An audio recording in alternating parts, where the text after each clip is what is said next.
haji yang diterima oleh Allah Subhanahu Wa Taala itu tidak ada balasannya kecuali syurga. Syurga yang dijanjikan oleh Allah Subhanahu Wa Taala bukanlah suatu yang kecil, bukan suatu yang main-main. Syurga yang disebut oleh Allah Ta'ala ini arduha ka'ardis samawati wal ard.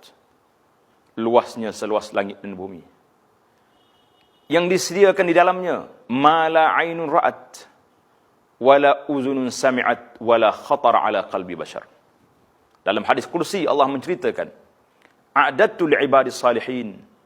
Aku telah sediakan untuk hamba-hambaku yang saleh syurga yang tak pernah dilihat oleh mata, tak pernah difikir oleh pemikirannya, tak pernah didengar oleh telinga apa yang ada di dalamnya.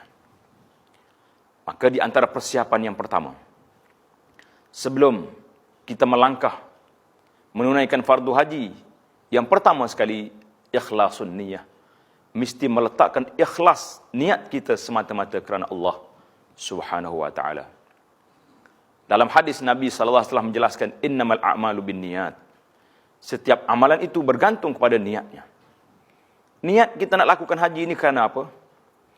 Kerana inilah amalan, inilah fardu yang telah dituntut oleh Allah Subhanahu Wa Taala ke atas hamba-hambanya yang mempunyai kemampuan. Kita bukan nak pergi haji kerana nak suruh orang panggil kita haji atau hajjah. Kalau orang panggil nanti balik haji, tidak menjadi kesalahan. Tak perlu kita larang. Jangan, saya dah niat ikhlas. Nanti punah, rusak pula ikhlas saya. Itu tidak perlu. Yang perlunya, keikhlasan kita lakukan haji ini semata-mata kerana Allah Subhanahu Wa Taala.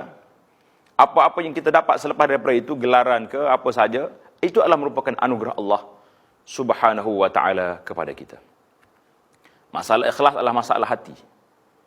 Tidak ada seorang yang boleh menilai keikhlasan seorang itu kecuali hatinya sendiri, yang meletakkan tahap mana dia telah mencapai tahap keikhlasan kepada Allah Subhanahu Wa Taala itu. Itu yang pertama. Yang kedua, apabila seorang itu telah berazam untuk melakukan haji, maka hendaklah dia bertaubat kepada Allah Subhanahu Wa Taala daripada dosa-dosanya yang telah lepas.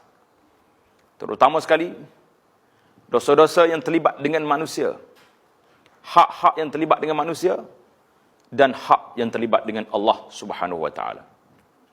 Hak dengan Allah Subhanahu Wa Taala cukup mudah, kerana Allah Subhanahu Wa Taala Ghafur, yang bersifat dengan pengampun kepada hamba-hambanya. Apa yang perlu ditekankan di sini sebelum kita sampai ke Makkah Al-Mukarramah, sebelum kita menjejakkan kaki ke bumi Arafah yang penuh dengan keberkatan, dengan janji keampunan Allah Subhanahu Wa Taala sedang menunggu kita di sana.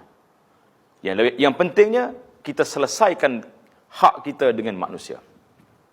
Terutama sekali hak dengan kedua ibu bapa sekiranya mereka masih hidup.